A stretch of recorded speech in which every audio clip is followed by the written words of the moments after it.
Testing. Hello, everybody.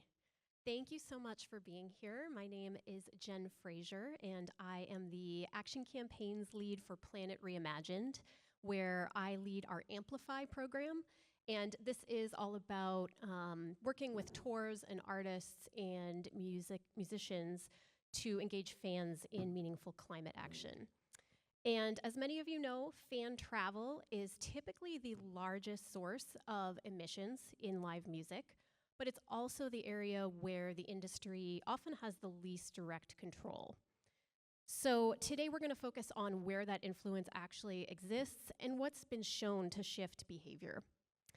And just to say up front, this is one of those areas where solutions can look really different depending on the venue, the city, the audience. So I'm excited to dig into that nuance with this wonderful group here today. Before we dive in, I'm just going to have each of our panelists introduce themselves. If you can share your name, your role, and how fan travel shows up in your work, just a sentence or two, that would be great. Start with you. Yeah, I'll kick us off. I'm Katie Bailey. I'm the Director of Sustainability for Intuit Dome, which is here in Inglewood, California.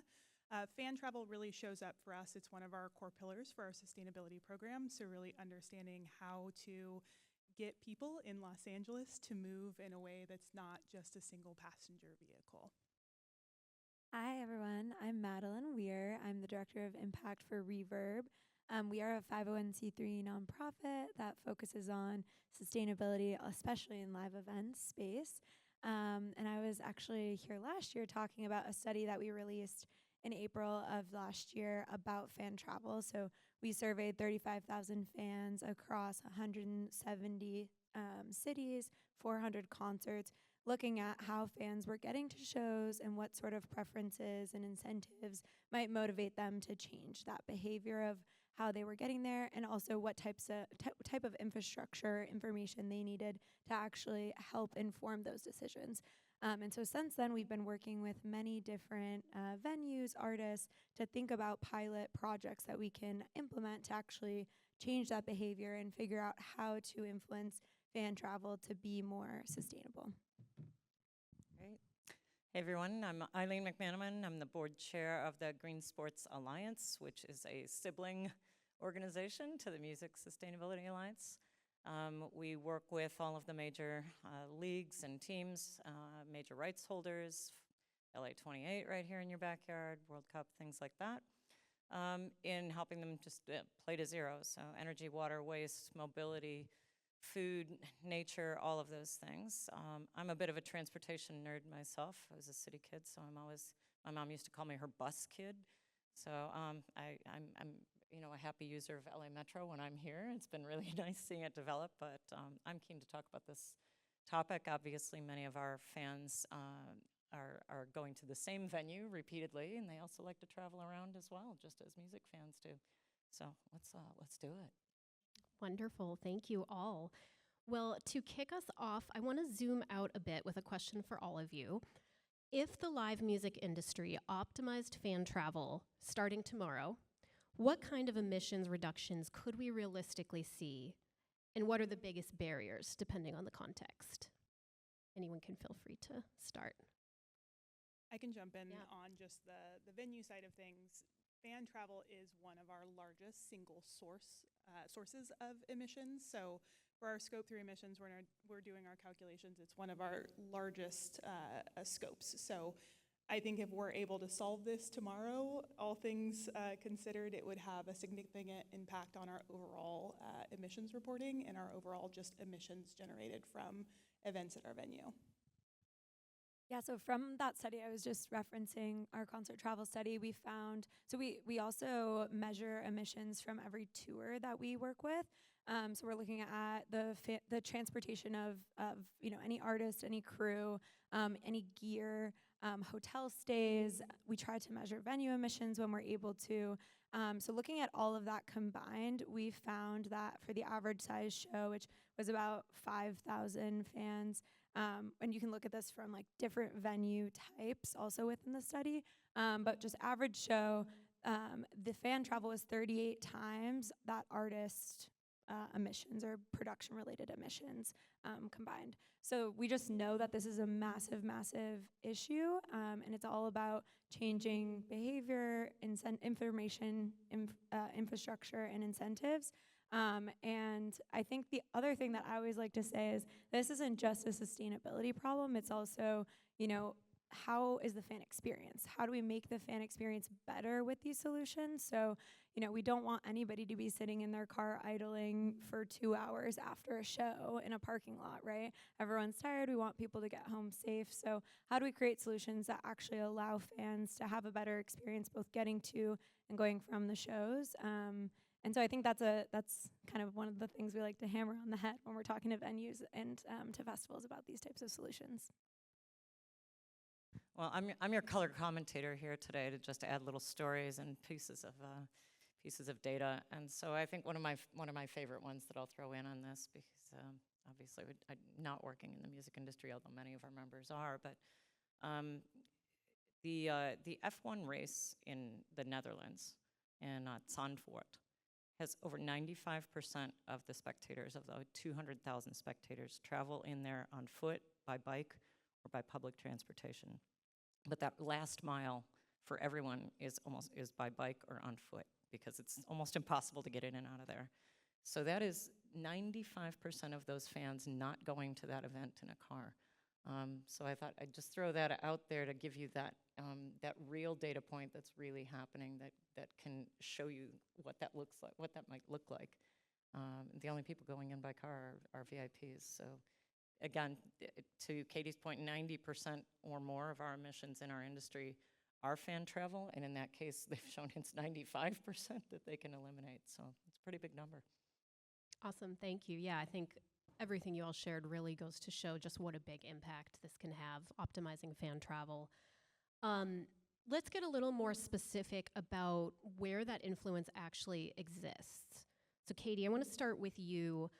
With the venue and operator perspective, where do you actually have influence over how fans travel? Where does your control begin and end in that journey? Yeah, I think for us as the venue, our control is really around what services we offer. So we have a really robust alternative transportation program with microtransit shuttles, park and rides, and first last mile connectors for regional transit stops. And so that's the infrastructure that we can provide. And then we also control how we market that. How are we communicating it out to fans? Where is it on the Know Before You Go? Where is it on the website? What's the ease of transaction to get to those within our website? And so I think our control, what we can actually influence, is within that sphere. We can't control upstream how tours and events want to talk about alternative transportation. We can't change. We can hopefully try to advocate for additional infrastructure, but we can't change the infrastructure, and we can't change how fans want to travel. But our responsibility is to communicate what we have, make it available, make it easy, make it efficient, and then hope. It's almost that, like, if you build it, they will come. It's a little bit of that for us and how we approach it. That's really helpful. And Madeline, I want to ask you from the touring and festival side, where are you seeing the most effective points of influence across the fan journey from ticket purchase through arrival? And how does that vary maybe across different contexts? Yeah, so I think the point you said earlier, it's like this is one of those topics that's so dependent on both the venue, what infrastructure is already available, the type of fan that you're seeing go there, the age of the fans that are going. And so we really have to think about that, and also just in the communication to that fan group, right? Like some people read the note before some groups of people read the note before you go, but many don't, and it depends on the age and where people are getting their information. So just two examples. One we saw, which was really successful for the Dead & Company 60th reunion in San Francisco. They integrated the Muni system in San Francisco into the ticket sale. So it was just, automatically within the ticket, you had that opportunity to take public transit. So people, they were opting in essentially knowing that it was a little bit higher of a ticket sale. It's like $3 or whatever it might be. But they saw the uptake in usership, skyrocket that weekend, and people were so excited about it and talking about it, and all over Reddit it was, how do you get from point A to point B? And that was kind of the conversation was, oh, just take the Muni, it's easy, accessible, free for this weekend. So that's one opportunity. I think that opportunity could be used even more than it is currently, and that's really a partnership between the venue and whatever the regional transportation department is. And those conversations just have to kind of start early. We see a lot of amphitheaters and other types of venues say, oh, we'll prep for our concert season, and it's just one of those things that isn't front of mind, and so prepping early obviously is super important. And that goes for festivals as well.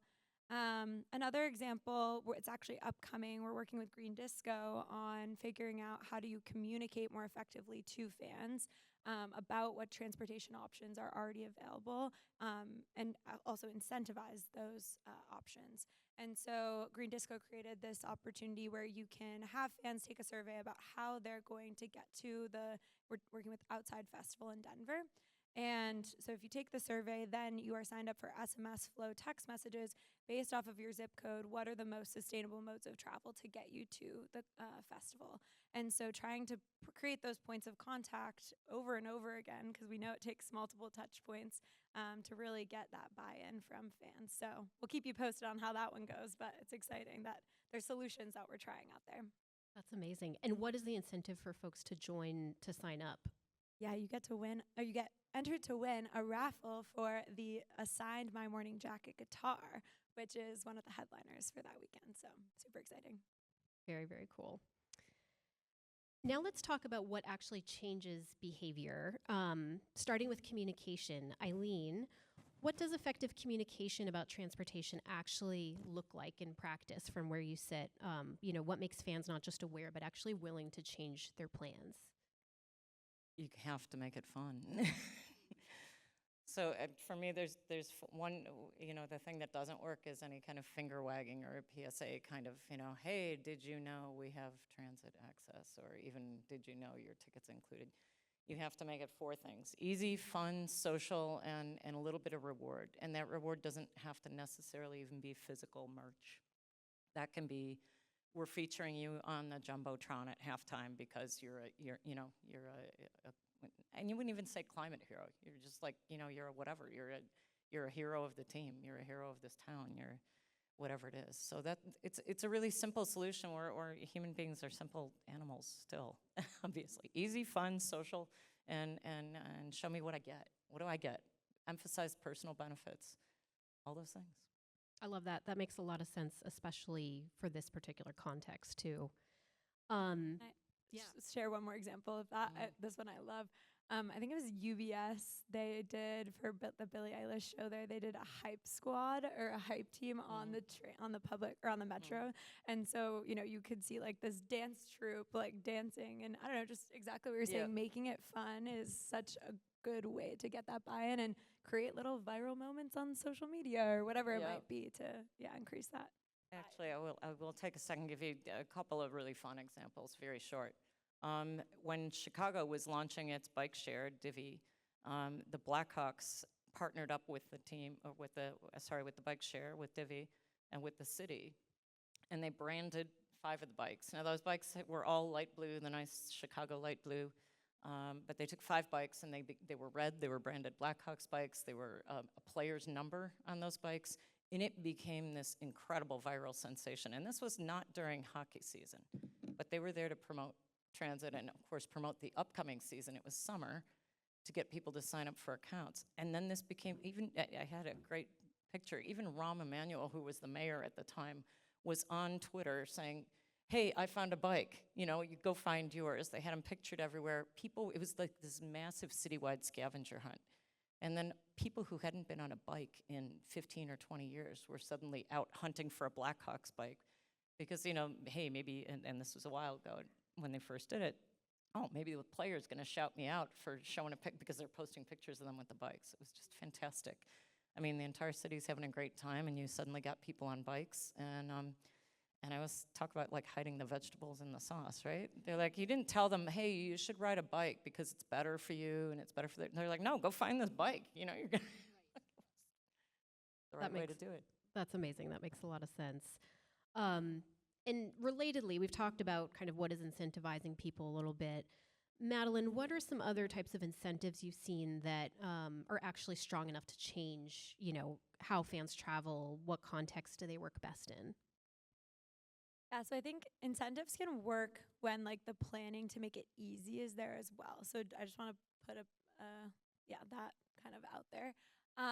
But I think so. Some of the things we've tried, we did actually again Billie Eilish show in New Orleans. We did a promo code where if you took a city bike to the show, you could put in this promo code and get a free ride to and from the show. So that was a really cool one.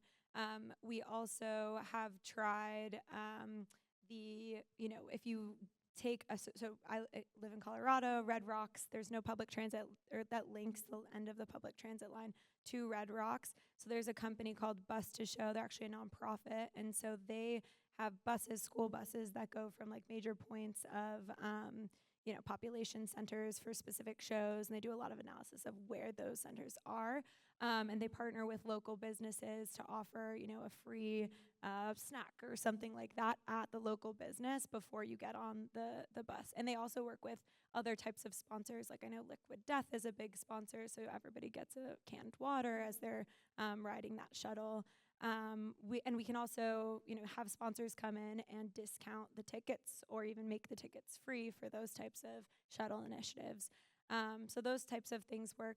I mean, Reverb does a lot of on-site fan action, so we have a lot of kind of experience and historical knowledge in what types of incentives work. We find that the raffle thing gets people really excited, so we often try that. So there's lots of different ways that you can do it. I think just making it easy and making it fun are key. And another one that's kind of easy for artists is like a merch pack raffled off, right? Those kinds of things. So I think it can be a little bit tougher in the touring world than maybe even the festival world. We were just talking about Coachella. They do carpoolchella. So if you come, you have 3+ people in your car and you decorate it, then you have the chance to win VIP tickets for life, right? And so that's cool because people can come back year over year and try to get this incentive. But touring, it's like maybe they won't go to the exact same venue the next year on the next tour. So that's a little bit trickier to do the tickets thing, but that's also another one to consider. That's really helpful. And at Planet Reimagined, we've done a lot of research on when an artist's name is behind something. And I think that's something you all do so brilliantly, like with those raffles or having like a signed guitar by Tyler Childers or whatever it is. Like people are already there to see that artist. They're already a fan and they see, oh, this is something having to do tying back to the artist. That it seems like that is really incentivizing for them as well. Yeah, same thing. I mean, on team front, if you're not leveraging the brand identity of the team, which so many people, shared identity is the power behind these things. There's a reason we wear the jerseys or the concert T-shirts of our favorite, teams and people. We want to emulate them, and we want to feel like we're the same. So when they're doing it, we're doing it, right? And we don't leverage that enough. But, there's just so many people that will do anything that their favorite artist or their favorite athlete will do, even stupid things, right? So why don't we trick them into doing really good things? Sure. Now, a lot of this depends on partnerships beyond the industry, and I feel like you all have touched on this a little bit. Katie, what does a successful partnership with a transit agency or city actually look like in practice? And how do those relationships typically get started? Yeah, I think it really varies by venue and also by the municipality that you're working with. So if you have, like we've got LA Metro here in the Los Angeles area, we've partnered with them on our first last mile transit connector. So we've been able to increase the frequency of their shuttles going to our regional light rail destinations. And so being able to coordinate with them, collaborate with them, have them understand what our schedule is, how people ingress and egress from a building so that they can also plan and understand how they're going to have to move people is critical. So it's a lot of transparency, and it's the same thing with the cities. So I'm sure all of you have gone to venues where you're driving around and it's miserable because you're in stop and go traffic. And so we have a really good relationship with the city of Inglewood as well to be able to identify and look at traffic patterns and things like that to try to mitigate some of those. So beyond just the alternative transportation, it's also trying to make it more efficient. So we are reducing those idle times and things like that.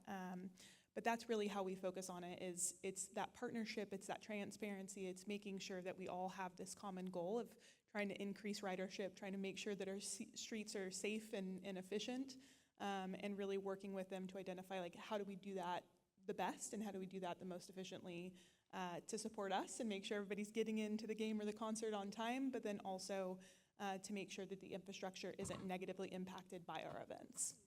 Yeah, that's super helpful to hear how that plays out in practice. Eileen, from your perspective, working closely with teams and venues, how have you seen successful partnerships with municipalities or transit agencies come together? What has actually helped drive like alternative travel?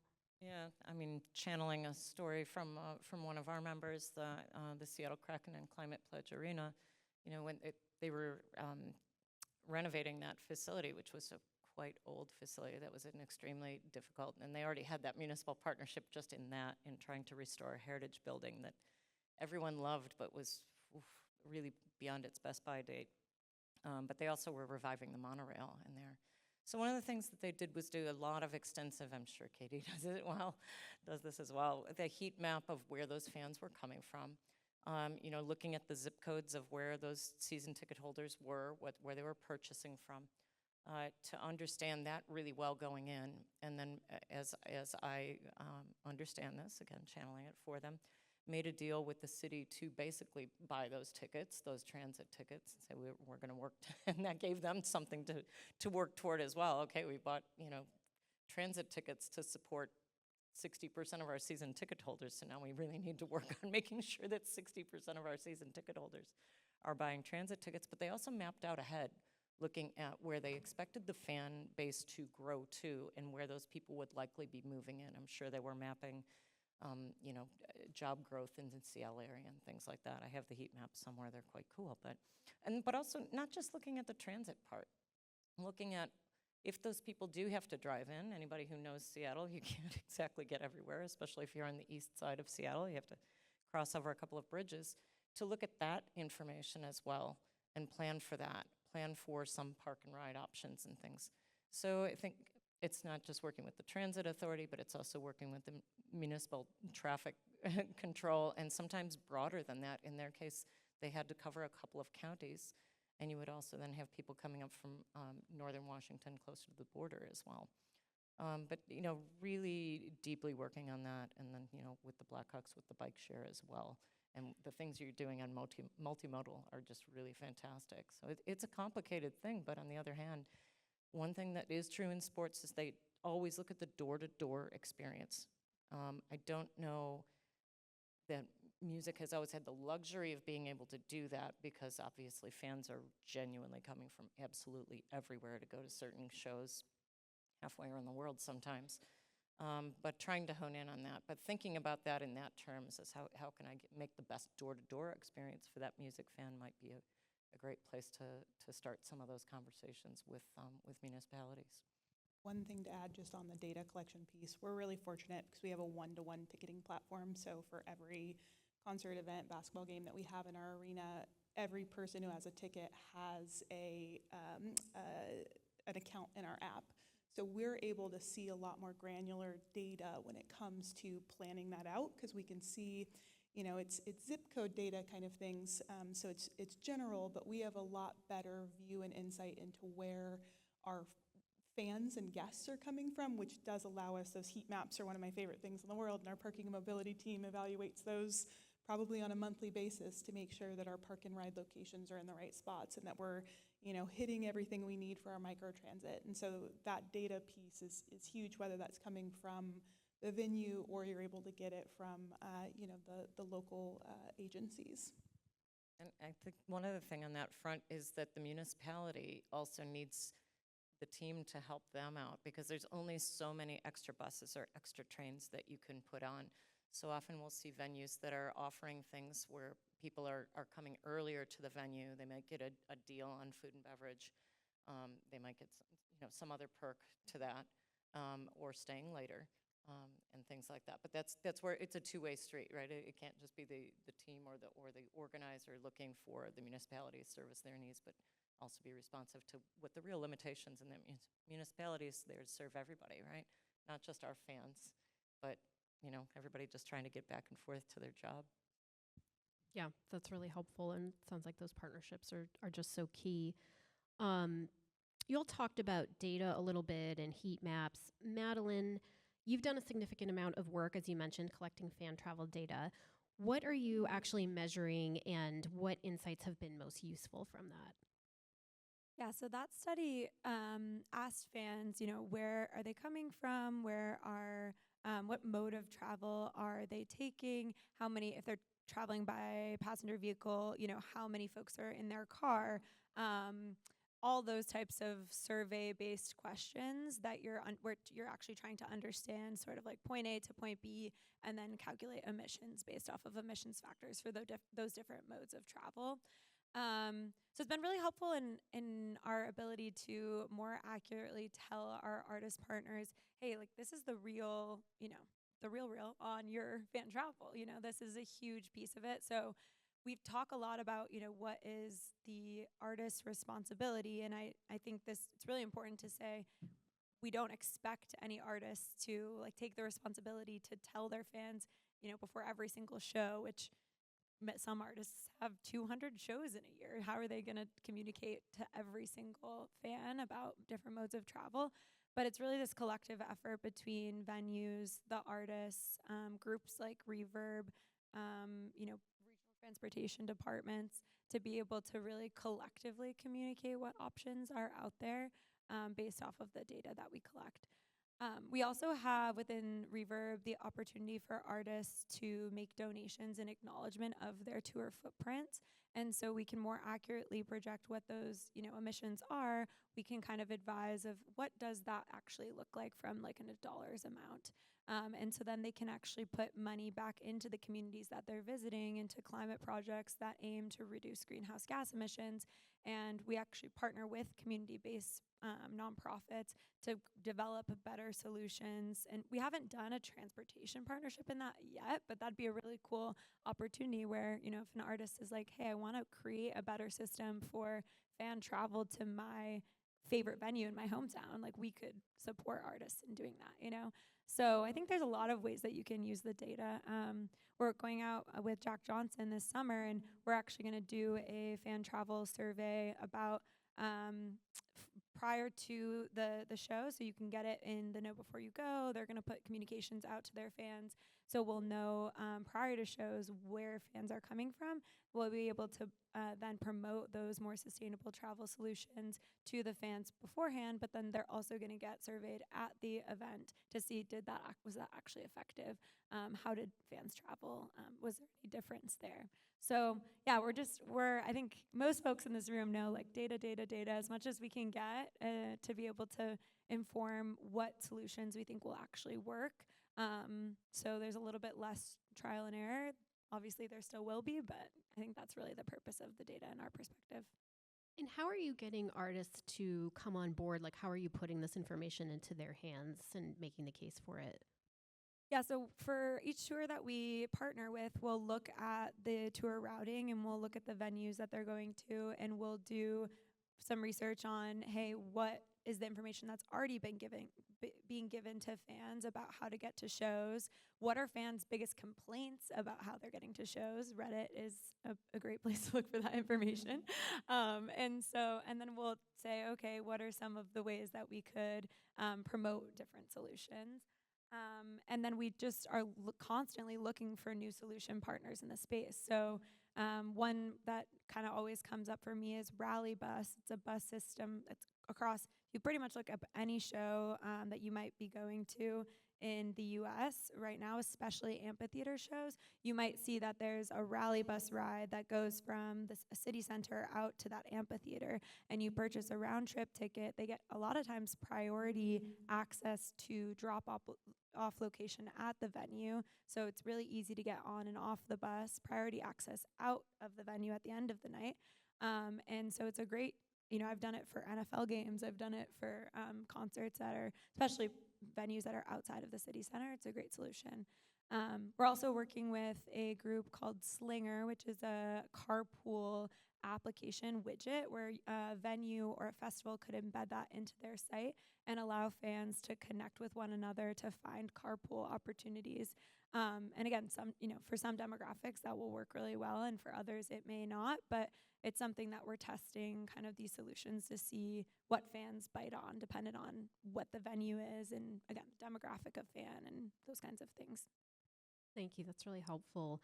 Somewhat relatedly, zooming out to kind of planning and design decisions, Katie, when you think about event or venue design, what decisions overall are having the biggest impact on how fans travel, whether that's location, timing, routing, infrastructure? Like if you had to pick. If I had to pick, is there an all of the above option? I think every single one of those things impacts it, right? I think timing, whether it's a weekend or a weekday, whether you're in a city center or if, you're a little bit further out, all of those things can have an impact. And I think particularly here in Los Angeles, because we are such a car-centric kind of community and we haven't quite figured out how to utilize alternative transportation as effectively, even things like pricing. I've gone to shows where it's $100 to park a vehicle and every single spot in that lot is full, even if there's a metro station stop a few blocks away. So I think it's tough to nail it down to just one piece of it, because I do think it's so comprehensive and holistic of how people choose to move. And I think it's really about what's going to feel the safest, what's going to be the most effective and efficient. If you feel like you're going to be stuck in a garage for 2 hours after because you're taking a ride share, that's going to be an experience. You mentioned it earlier, like it's that door-to-door experience. And I think fans are really cognizant of that because time is such a precious thing and you don't always have a ton of it. Most folks, if it's a weekday show, are going to work and then trying to run and get to the concert venue by doors so that they can, get in and figure out where their seats are and do all the things while you're at the venue. But I think it really is dictated by what that user wants the experience to be, and then how do you make them feel comfortable, make them feel safe, make them feel like this isn't going to be it's not going to be an additional barrier to you getting to that event and having that time. So I think that's the biggest impact, but I'd love to see if you guys have any data or support to kind of look at that from the 30,000 foot view too.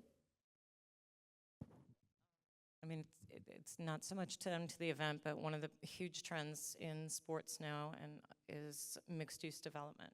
So most new arenas, there's plenty of new soccer venues coming up. Obviously, there's a great number of new women's purpose-built stadiums coming up, which is fantastic. But the important part of that, and it's good that it's driven by the owner's desire to make as much money as they possibly can by building apartments and retail and everything else around it. But the positive end of that is that they're being sited in places where a city needs and wants a new neighborhood. It's an area that can be reclaimed, like Willets Point in Brooklyn, where City Football Group, NYCFC, is putting in their new all-electric, following your lead. What's going on at Hollywood Park, building an entire new part, what's going on in OC Vibe. And that's just a win, I think, for all of us, where you have not the past, the white elephant, whatever, that's over there, even if it's an arena that's in the middle of the town, used to be largely dormant. Now it's filled with concerts and people, and now people are like, hey, downtown's kind of lively. I'm in there, 20 times a year. So then the shops pop up around it, the other services, the restaurants. And so that is the positive design development that I'm seeing. And I think it is the unwise ownership group that's building in a place where that isn't what the primary purpose is, because they're going to have a tough time with all of these things. Yeah, that's really interesting. We've talked a lot about what's within the industry's control. I want to zoom out another level. And for any or all of you, at the systemic level, what policy or infrastructure changes would make sustainable fan travel the default across different contexts? And what role can the music or sports industry play in pushing for those changes? I was just talking about this with somebody of, we kind of look to the music industry to change culture, right? And so I think that when we see folks within the music industry, especially like businesses within the music industry, venue owners or operators, really pushing for change at like a local or state level from a transit perspective, we see a lot quicker movement. And so I think that would be my sort of call to action is I think there's a lot of focus on policy at the national level right now in the climate space, but and a lot of feeling of like, well, we can't do anything about that. So I would say like looking to the local kind of at the local level, what are things that can happen from a trans perspective? And I think just having more and more venues say, hey, this is a priority for us.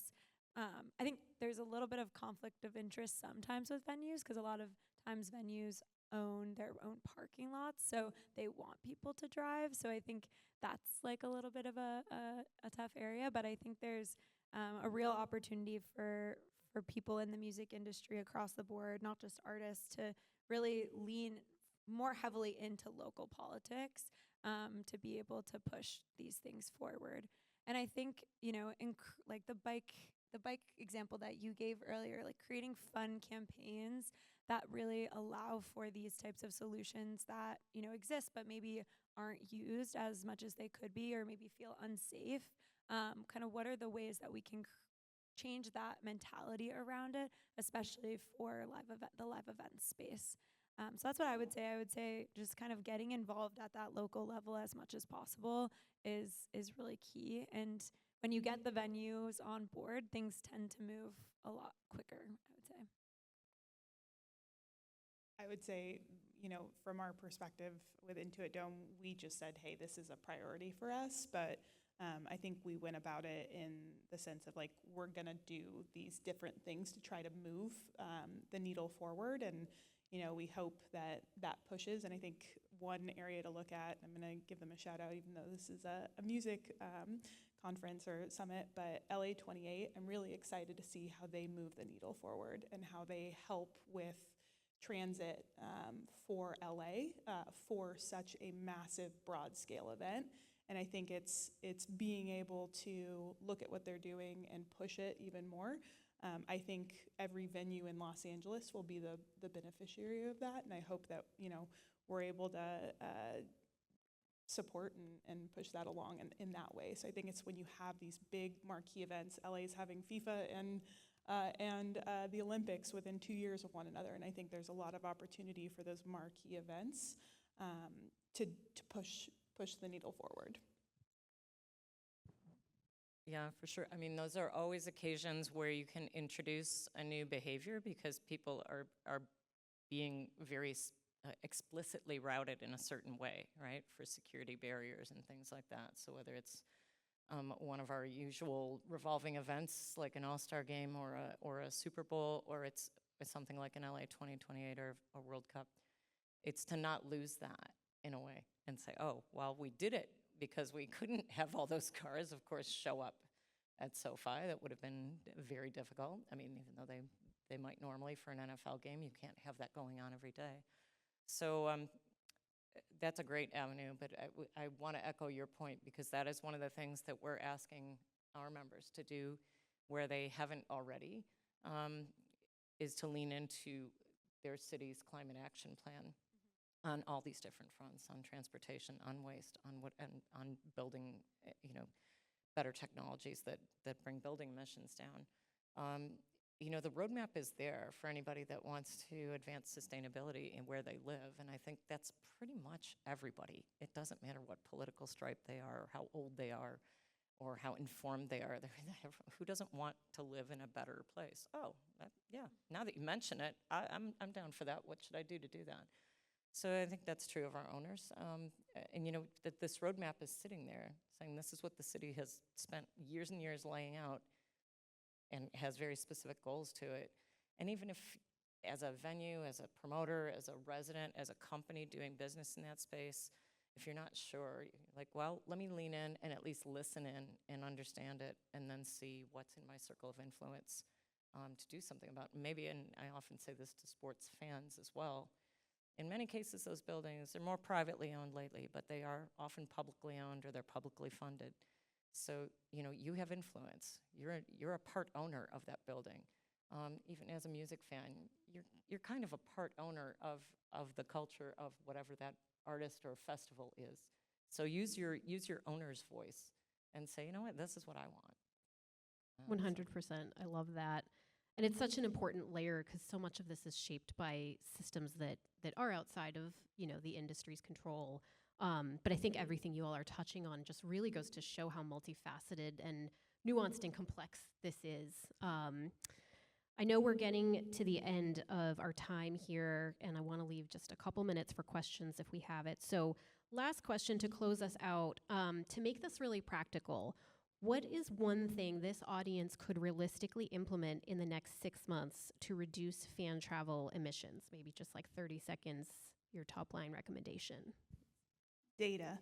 I think get us a survey out there. If you are a tour, if you are a venue, doing some sort, we have ours. If you've gone into a dome in the last 6 months, please fill out your transportation survey. But we have surveys that go out biannually, and so I think being able to have that data, and hopefully this is teeing up for you, that's the key. That's the one measurable step that you can take, because if you don't know what your data says, and you don't know how people are traveling, you can't make informed decisions. Yeah, I think if you're connected to a venue or to a festival or any type of space that holds live music, just try to have a conversation with your regional transportation department if you can, because I have seen so many times just in the time that I've been working on this topic that there isn't actually like a consistent conversation happening between the venue and the transportation department. And when it does start to happen, it's so exciting for both parties, because regional transportation departments are like, oh, if you guys get our patrons to use our service for this, then they're way more likely to use it in other parts of their life. So I think that just starting that conversation, I've been on maybe like 10 over the last year of those conversations, and they always go really well. So don't be scared. Get out there and talk to your transportation folks in your city.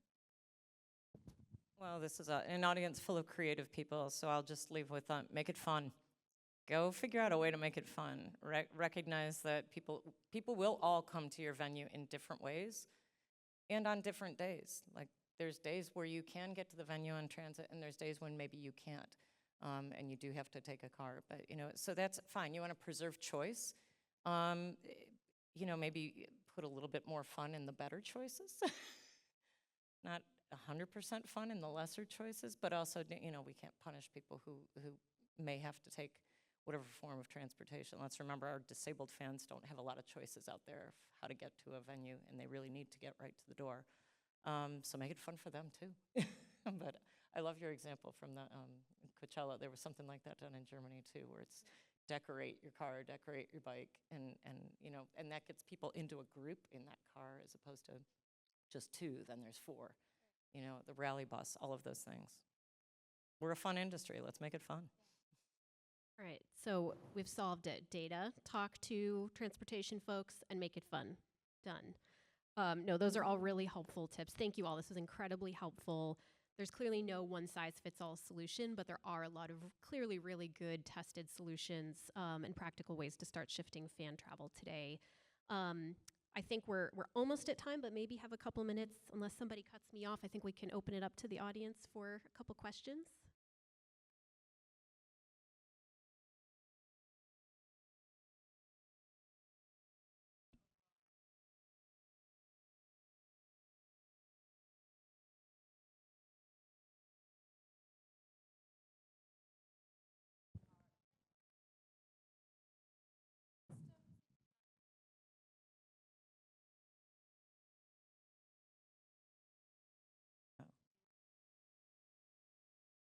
I've got a fun one from our member, the New England Patriots, who there's one road into Foxborough and one road out, and pretty much everybody has to get there by car unless they've made some bus arrangements. They actually now pay fans $75 to park, and they park in a specific lot.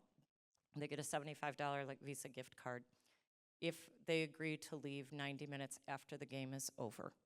So it minimizes a number of cars idling on the road at the same time. And it's working out really well. People are staying late. They're often spending that $75 on food or some extra merch, or they're just having a good time, as opposed to sitting in the car and kind of losing that great feeling if they've just won. And if they do need to leave early, if something's come up and they just hand that gift card back in and they can get out of the lot. But that's one of the best ones that I've ever heard. And they started at 50 and they've upped it to 75. And I don't have their data with me, but I love that one for a venue or a festival where you might not have that many choices, but you certainly don't want to be, bringing people's health down after by sitting in all that smog and. Yeah. And I know a lot of venues, or at least when we go out on a lot of tours, we can enforce like a no idling backstage policy. So we'll come in and say like none of the trucks and buses should be sitting backstage and idling, especially if nobody's on them, using them, etc. And same thing with like runner vehicles. It's obviously in specific circumstances that wouldn't work if it's really hot out or really cold out or those kinds of things, but could be something that may work in certain circumstances. Yeah. Time for one more question.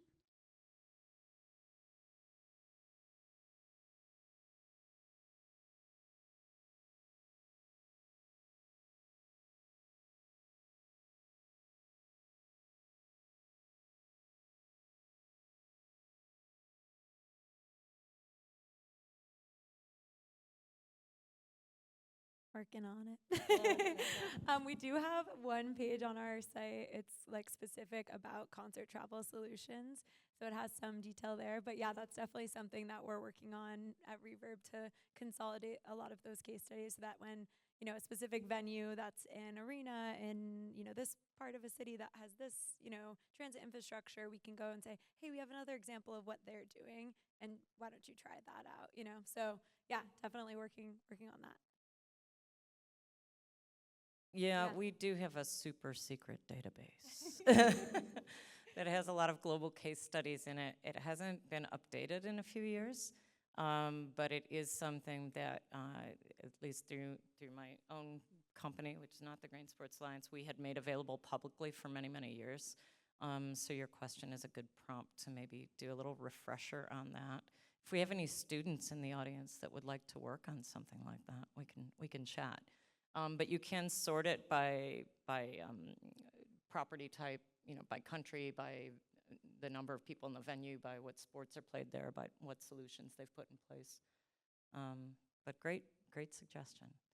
And then we have a few older playbooks from the Alliance, but I don't know that we ever did one exclusively focused on transportation. Awesome. Well, I think we are at time, but thank you to our panelists for this super interesting conversation and for all the great work you all are doing respectively in this space.